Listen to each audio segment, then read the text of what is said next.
Hello everyone, कैसे हैं आप सब। आज हम बात करने वाले उन ट्रेलर्स और टीजर के बारे में जो पिछले कुछ दिनों में रिलीज हुए हैं। इनमें से कुछ मूवीज बहुत ही प्रॉमिसिंग फील हो रही है, तो बिना ज्यादा टाइम वेस्ट किए करते हैं इनका रिव्यू। सबसे पहले बागी 4 का टीजर आ गया है, जिसने मुझे थोड़ा डिसअपॉइंट किया है। क्यों? क्योंकि मैं सचमुच उम्मीद कर रहा था कि इस बार टाइगर श्रॉफ बागी 4 के साथ कुछ अच्छा लेकर आएगा, लेकिन इस एनिमल स्टाइल टीजर ने मेरी उम्मीदों पर पानी फेर दिया। टीजर में एनिमल से कॉपी किया हुआ साफ दिखता है, जैसे कि इन्होंने एक सक्सेसफुल फिल्म के फॉर्मूला को नहीं लिया है, बल्कि पूरी की पूरी फिल्म को ही कॉपी कर लिया है, ऐसा लग रहा है। जैसे टीजर में सुनाई देने वाला बी प्राक का सॉन्ग फिल्म एनिमल के सारी दुनिया जला देंगे सॉन्ग जैसी वाइब दे रहा है। फिर वो मास्क पहने दुश्मन और टाइगर का एक्शन, वो भी कुल्हाड़ी के साथ, ये सब कहीं ना कहीं एनिमल की याद दिलाते हैं। फिर जो शादी वाला सीन है वो भी बिल्कुल वैसा ही लगता है जैसा एनिमल में बॉबी देओल की शादी का सीन था। और टाइगर और संजय दत्त का फेस ऑफ, वो भी कहीं ना कहीं रणबीर कपूर और बॉबी देओल की फाइट सीन जैसा ही फील दे रहा है। तो हाँ, साफ नजर आ रहा है कि ये लोग एनिमल की सक्सेस को रिक्रिएट करके पैसे छपना चाहते हैं, लेकिन फिर भी इस फिल्म से थोड़ी उम्मीद अब भी बाकी है। शायद ये एक दमदार कहानी लेकर आए जो इन सब कॉपी जैसी चीजों को पीछे छोड़ दे और अपनी एक अलग पहचान बना सके। तो आपको इसके बारे में क्या लगता है, मुझे कमेंट्स में जरूर बताइएगा। इसके बाद बढ़ते हैं नेक्स्ट ट्रेलर की तरफ, जो कि है जॉन अब्राहम की फिल्म तेहरान। जहां तक मुझे पता है इस फिल्म का कोई टीजर नहीं आया था और इन्होंने सीधा फिल्म ट्रेलर ही ड्रॉप कर दिया है। और भाई साहब, ये ट्रेलर एकदम धमाकेदार है, जिससे लग रहा है कि फिल्म वाकई कमाल की होने वाली है। डिप्लोमेट और वेदा जैसी कमाल की स्टोरी ड्रिवन मूवीज देने के बाद जॉन अब्राहम एक बार फिर से आए हैं एक पेट्रियोटिक कहानी के साथ, जो उनका कंफर्ट जोन भी है। ये फिल्म एक सच्ची घटना से इंस्पायर्ड है। 2012 में दिल्ली में इजरायली एम्बेसी के पास जो बम ब्लास्ट हुआ था, उसी से इसकी कहानी की शुरुआत होती है। अब बात करते हैं लुक एंड फील की। ट्रेलर का विजुअल ट्रीटमेंट बहुत ही जबरदस्त है। लोकेशंस, कैमरा वर्क और बैकग्राउंड स्कोर, सब कुछ प्रॉपर थ्रिलर वाली वाइब देता है। एक्शन भी रॉ और ग्राउंडेड लग रहा है, मतलब रियलिस्टिक टोन रखने की कोशिश की गई है। जॉन अब्राहम ने खुद कहा है कि ये उनके करियर के सबसे लेयर्ड रोल्स में से एक है और ट्रेलर से लगता है कि वो इस बार कुछ अलग करने की कोशिश में है। सच कहूं तो अगर ये फिल्म थिएटर में आती तो मजा दोगुना होता, लेकिन इसे ZEE5 पर रिलीज किया जा रहा है, तो हमें OTT पर ही देखनी पड़ेगी। उम्मीद है कि ये फिल्मी इतनी दमदार होगी जिससे स्क्रीन साइज से कोई फर्क ना पड़े। बाकी आपको क्या लगता है इस फिल्म के बारे में, मुझे कमेंट्स में बताएगा। इसी के साथ फिल्म जॉली LLB 3 का टीजर भी आ चुका है और भाई लोग, इस बार डबल धमाल होने वाला है। एक तरफ मेरठ वाला जॉली अरशद वारसी और दूसरी तरफ कानपुर वाला जॉली अक्षय कुमार, और साथ में जज साहब यानी सौरभ शुक्ला फंस गए हैं इन दोनों के बीच।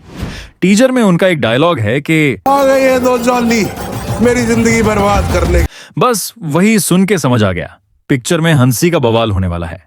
देखो, अरशद वारसी वाली जॉली LLB तो अलग ही लेवल की थी और अक्षय वाला पार्ट 2 भी हिट था। अब दोनों को एक ही कोर्ट में डाल दिया है, मतलब इस बार केस से ज्यादा तो वकील आपस में भिड़ेंगे।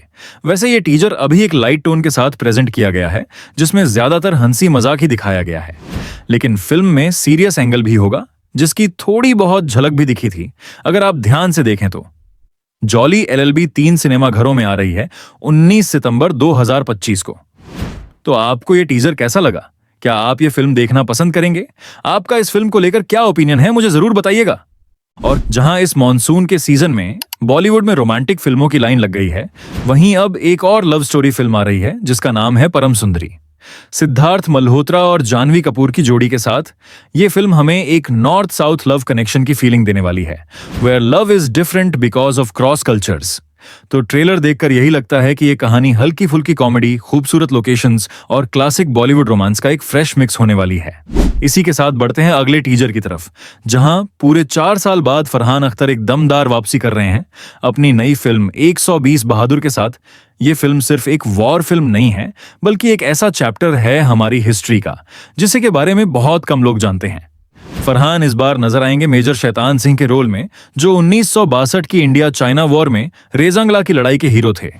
ये वही लड़ाई है जहां 120 भारतीय सैनिकों ने 3000 चीनी सैनिकों को टक्कर दी थी, और इसी बहादुरी की कहानी को लेकर आ रही है ये फिल्म, जिसका टीजर वाकई में कमाल का लग रहा है।